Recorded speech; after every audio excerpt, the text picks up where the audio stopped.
Hey there, everybody. Welcome back to another awesome episode of On the Throttle with Jacqui Van Ham and my buddy Josh, bringing you all of the breaking news going on out here in motorcycling and power sports. If I do say so myself, we have got an excellent episode for you today. Of As always, you can go course. back and watch all of our previous shows, all of our other excellent previous shows out here on the internet. They live here forever and ever over on our Motorcycle and Power Sports News YouTube page or on our Motorcycle and Power Sports News Facebook page. You can always go check out those videos. Thanks for tuning in to all of our new viewers, to all of our folks coming on back, and all of our dealership watchers. Thanks for tuning in, everybody. We do send this show out to a whole bunch of dealerships every single week. All of our industry friends out there, thanks for jumping on in. So for today's show, I have got I feel like a very exciting story for you. And this is some beep, beep, beep, beep, beep, beep, breaking news from the folks over at Harley Davidson. But wait, is it? Because it actually isn't. It's not from Harley Davidson. It is about Harley Davidson. I have some spy pics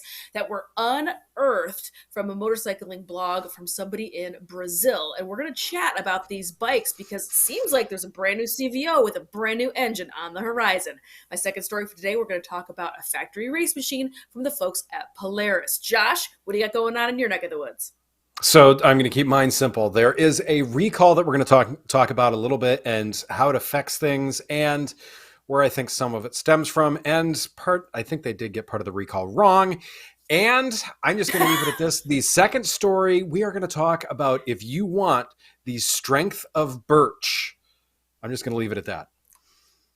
Ooh, very interesting. Well, we're all going to have to wait for that story and another episode within an episode within an episode because we've got another great interview from the folks over at Sawicki Speed. We're going to have that, all of this news, everything going on today's show after this word from our sponsor. From the trails to the track, DID chains are manufactured with the highest quality materials and designed to give you an optimal riding experience and are the top chain choice worldwide. When performance, quality, and consistency matter, go with DID. What drives you? So, as I mentioned at the beginning of the program, today's show involves a little bit of sleuthing, a little bit of detective work, a little bit of spy photos. Some of my most favorite things are in my very first story for today. And this first story, we're going to go ahead and jump on in. This involves the folks at Harley Davidson. There is a blog that is out here on the internets. It belongs to a gentleman whose name is Dr. Dan Morel. The Dr. Dan Morel blog featured some photos that hit the internet this past week. The folks over at motorcycle.com picked up on this story, and this is where I tracked it down. But I did go straight to the source to also get some more information. But it seems as if the slide on your screen, you can see it right now. What on earth is that? That's right. That bike does not look like anything else that's going on over at Harley Davidson right now. And this is rumored spy photos, beep, beep, beep, beep, and breaking news. This is supposed to be a brand new CVO coming from Harley Davidson. The backgrounds of these photos have been authenticated. This does appear to be spy pics from the York, Pennsylvania plant. But if you look at these pictures, holy smokes, this ain't your granddaddy's Glide anymore. This is a brand new looking bike with a very aggressive front end going on. Beautiful factory paint. This obviously screams CVO. You can see right here the slide on your screen even says, in very faint lettering underneath the Harley Davidson tank badge, that does say CVO. And then, whoops, what's that huge Easter egg right on the front? The 121. That's right. This looks like there's going to be a 121 cubic inch coming in a CVO model to be released potentially this year as part of the 120th celebration, or possibly as a bike that's going to be going into next year's lineup. Now, if we dig a little bit deeper into these photos, this photo that's on your screen right now is not that CVO. This is a different machine with that single headlight, and it looks like there's some turn signals built into this fairing as well. The rumor is that this looks like this is going to be potentially a new road glide that's going to be floating around. But this bike, and again, as we get back into it, that orange bike, we notice a couple of different details. Again, the 121 displacement that's floating around, that CVO. There's also going to be, if you look closely at the camshaft cover right above the floorboards. Okay, so it's on your screen right now. Traditionally, the shape of that is a circular shape. This has an oblong shape going on. So there is a belief that this is not only a 121cc engine, but a brand new type of engine, because the belief is that that is a VVT, variable valve timing style engine. However, it still does have the traditional push rods. You can see all 4 of them on this side of the bike. So that means it probably is still in that Milwaukee 8 engine build. It is not part of that new Revolution Max, which is the engine that's going into Pan America, that is currently in Pan America right now. This is still an air-cooled push rod driven engine, but at that whopping 121 cc's. This is really interesting to me, or cubic inches, 120 cubic inches. This is really interesting to me because they also just released that plug and play Screaming Eagle 131 a handful of weeks ago. So I am thinking this is indeed going to be a stock engine that is going to be going into this CVO machine. We're all going to have to wait and see for the release of this. Again, this 121 cubic inch engine CVO from the folks at Harley-Davidson. Josh, what do you think about these spy photos going on out here? When I first saw them, I was taken back, is what I will say with that. I mean, to me, it's a unique look, and I'm gonna leave it at that. To me, it's trying to combine too much modern with too much classic, and I don't know if I'm keen on the results. Looking at a lot of the other stuff that I noticed in it, though, was that front wheel. If not, I mean, looking at it correctly, I believe that's a spoked front wheel, which so many people are going back to. In the same sense, that is a sport bike type tire on the front of that also. So to me, I mean, it makes sense to, I mean, Harley's taking a lot of stuff and realizing, look, we need to step this up. We need to do step functions here. Variable valve timing on that engine. I think it could be great. Once again, those engines are so over square, though, that I'm wondering if it will be able to use that effectively. Time will tell. It's interesting to see this stuff. I mean, you know it. The V twins never been my thing, but I always find it interesting to see which direction they're going and what way they're going to try and take the market. We've talked extensively. Harley needs to do something to recapture more market, and we got to see if this is the right direction for them. I hope it is. Yeah, I think it's really fascinating, and I do love me a mystery. I do love me some spy pics. The only last thing I do want to point out is in the original blog, again, it is in Portuguese. It is a Brazilian-based blog, it appears. They do mention that, again, with that huge front fairing, with that super aggressive, almost like Cobra-like shape on the front of it, there was a mention of some of that being electronically adjustable. So I don't know if like a shield comes up and down out of that. I don't really know the ins and outs of this. There it is on your screen right now. I can't tell if this is just a really weird angle, because the angle that's of part that of it. It's a wide angle lens too. Yeah, it's very bizarre to my eye, so I can't really tell exactly what's happening here. I can't tell if that's the finished version. We're all gonna have to wait and see. As you can see from go back a slide, Ashley, if you don't mind. That is not a spoke wheel, Josh. That looks like it's a cast that is supposed to look like a spoke wheel. Let's take another look at that front end. There's a better picture that was just the one before. See, Josh? No, those are spokes in there with a cast outside. Oh, gotcha. Okay, like I see what you're saying. So yes, it's a it could be combined either. wheel. I got you. Yeah, yeah. It's like a composite type wheel. Gotcha. So anyway, we're all gonna have to wait and see. I do love me some spy pics. So I wanted to go ahead and bring it up on today's program. Very exciting for the 120th anniversary at Harley. So Josh, what do you got going on for your first story?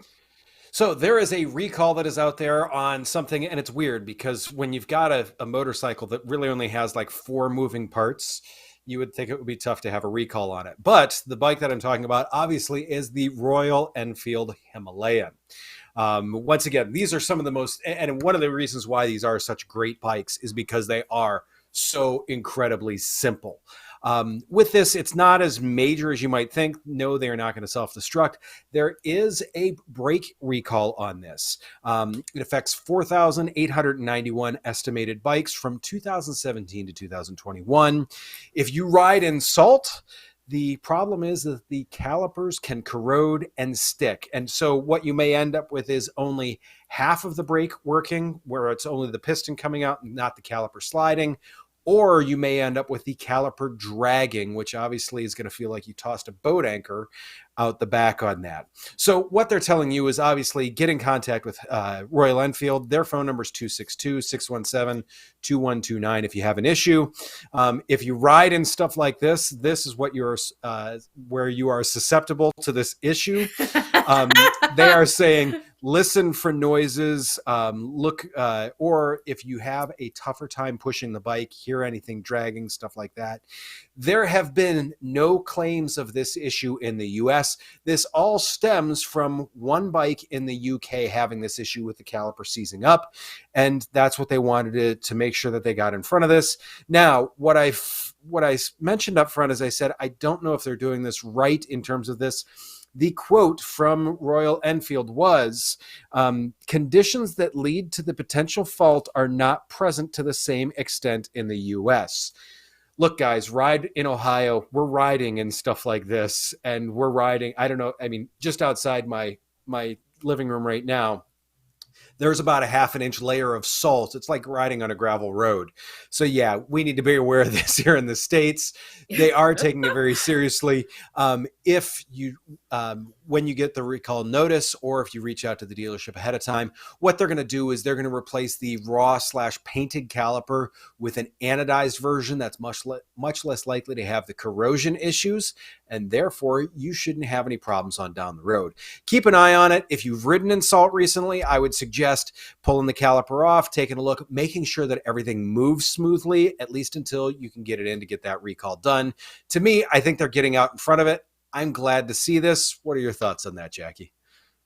Yeah, agreed. I don't ever ding companies when they issue recall notifications, or even if they go to a full tilt stop sell. I never really ding them or give them a hard time, because to me, it's the responsible thing to do. It's totally getting in front of it, even though this was literally a one out of how many thousands of Himalayans they've sold, of one known issue. That's not true. The Himalayan sells great. That's a really popular bike for them. Yeah, it does. Anywho, and I happen to like that bike. So there.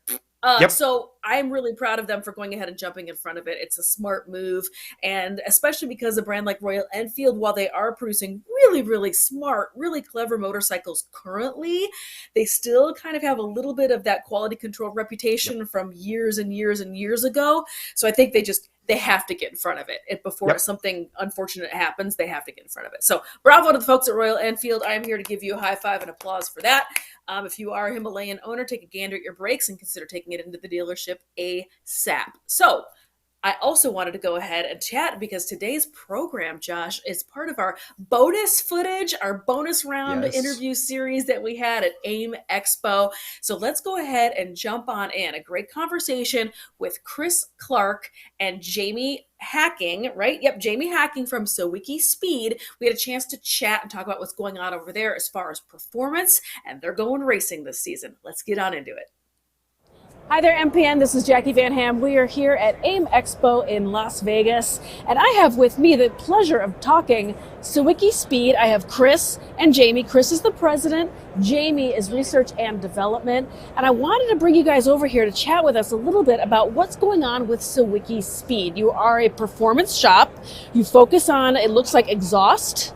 But what else is going on in your product lineup? What are you getting into this year? So thank you so much for having us, by the way. It's a pleasure to be here. It's our first time displaying at AIM, and we're very fortunate to be in the Made in the USA section. Welcome! Which, of course, that's what it's all about. Welcome! Home at home. So for us, this was really kind of emerging into a new area for us. So we acquired Sawicki Speed January 1st of last year. Okay. So we kind of got 12 months to kind of dig our feet in and really evaluate what was going on with the market and what was going on with our customer base, and really our products and how we were developing them for all these new applications coming out. Indian motorcycle, Harley-Davidson's been releasing bikes like crazy, which has been great to see.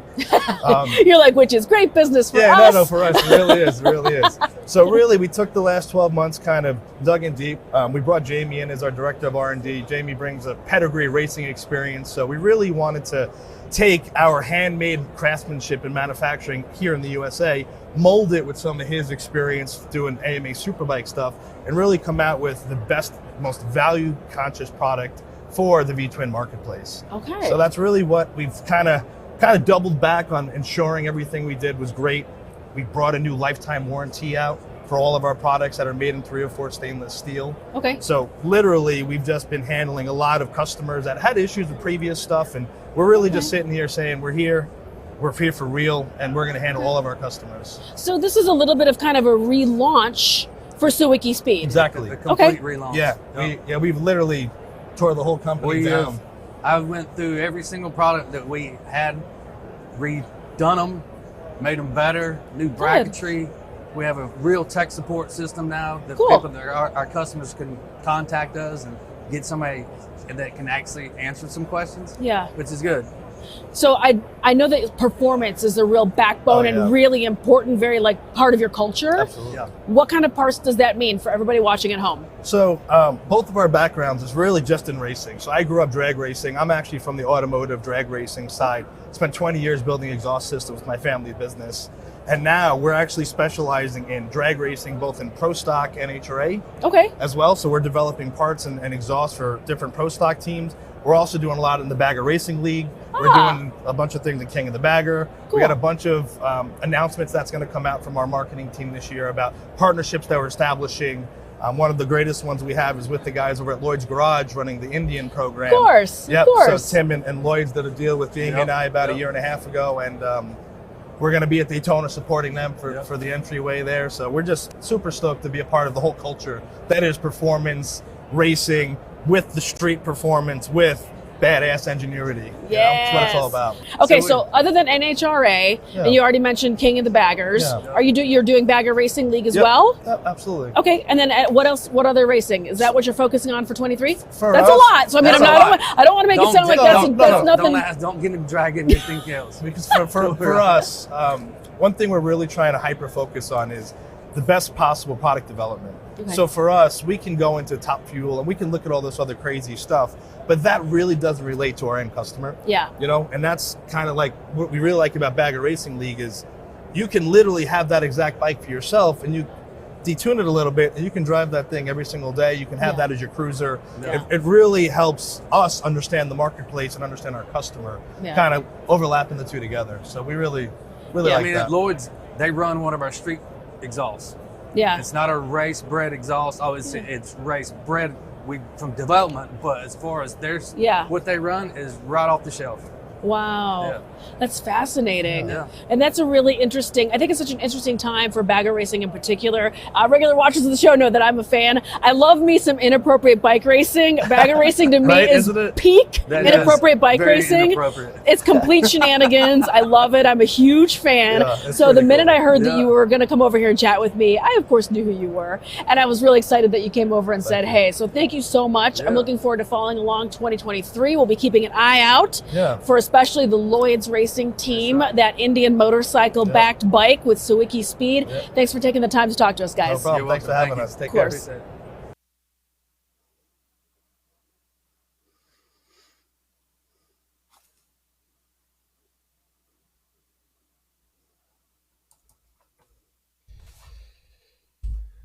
I believe Jackie's having a microphone problem, so we'll see if we can get her back, because Sorry about that sometimes happens.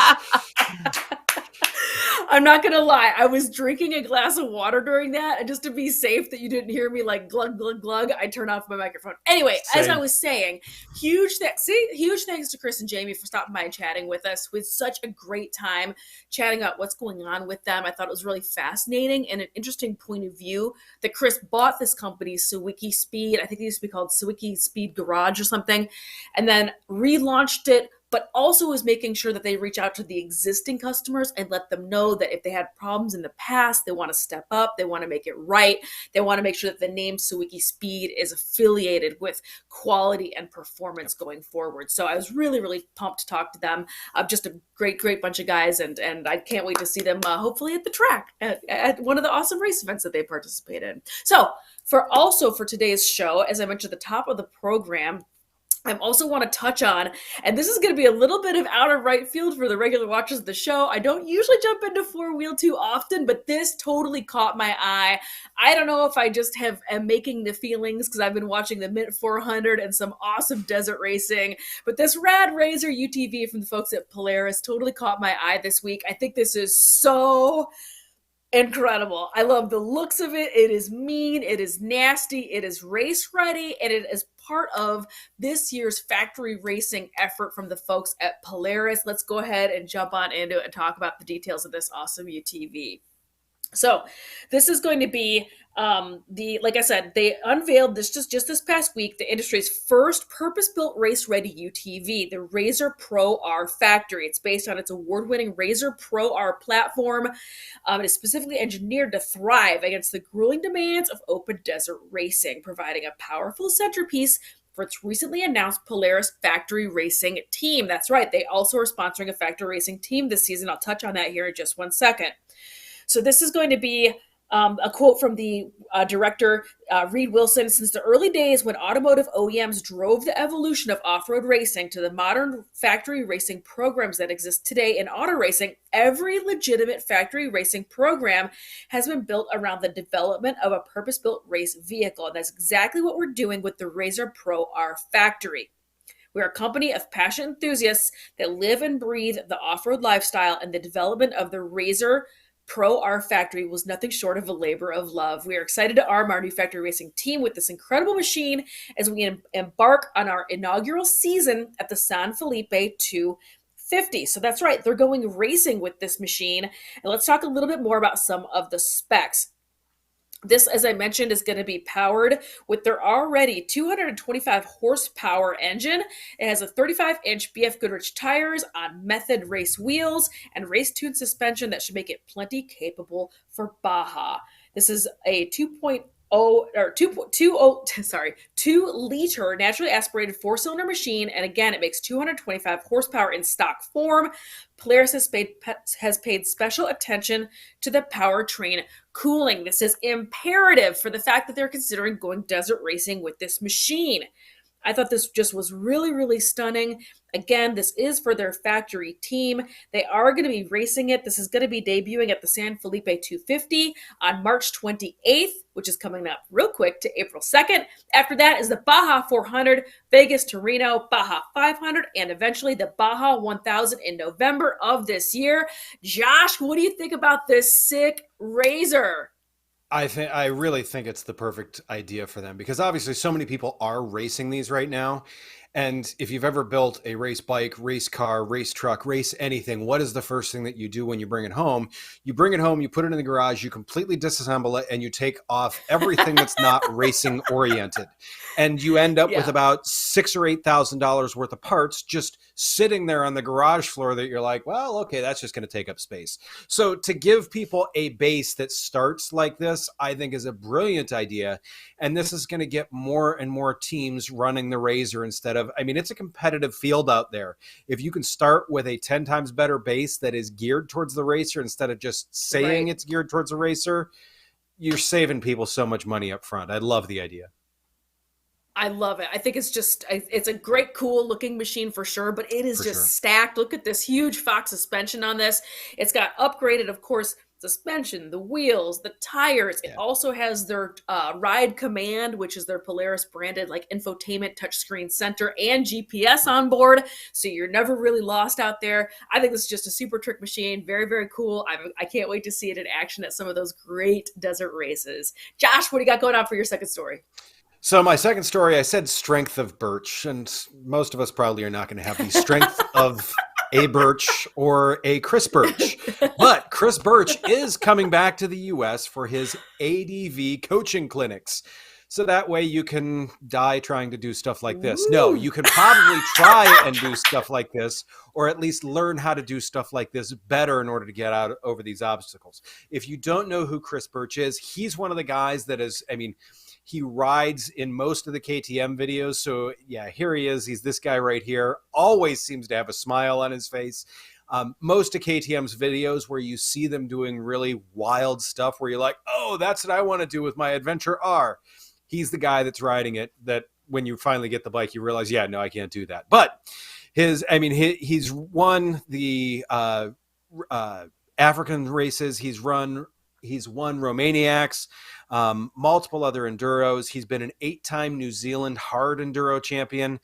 Guy knows his way around a bike. Man. With that, he has his schools, or in addition to his Say No to Slow videos, which if you had the chance to watch any of those, they're amazing at taking and breaking down some complex things into very simple principles and showing you how to do that. And that's kind of the brilliance in A, how he rides, and B, how he teaches.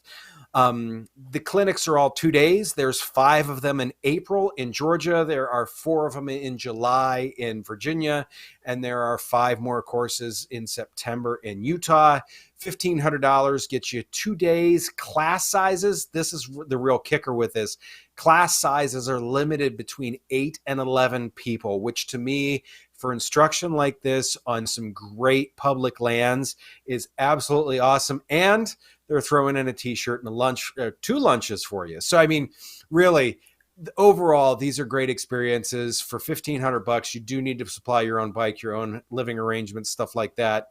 To me, totally worth it, especially if you get lessons from this guy.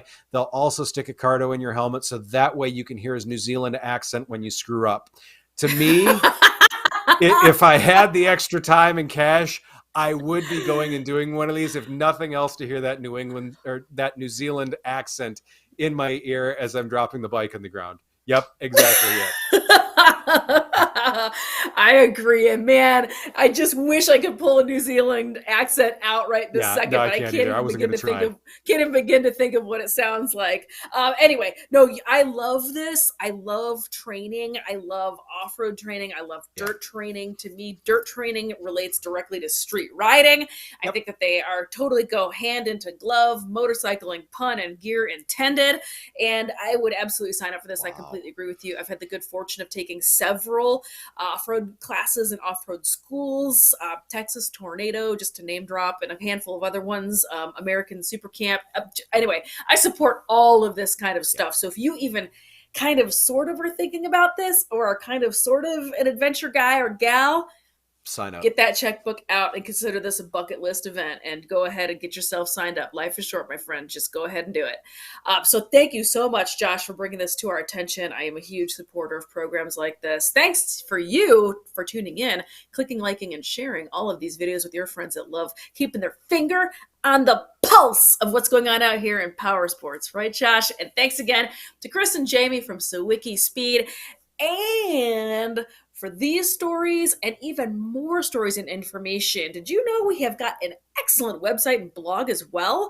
Make sure you go check out www.motorcyclepowersportsnews.com. We have got all sorts of stories and details, and we compare products, and we do all sorts of cool stuff over there as well. So make sure you go ahead and go check it out. Thank you so much for tuning in, everybody. We will see you next week.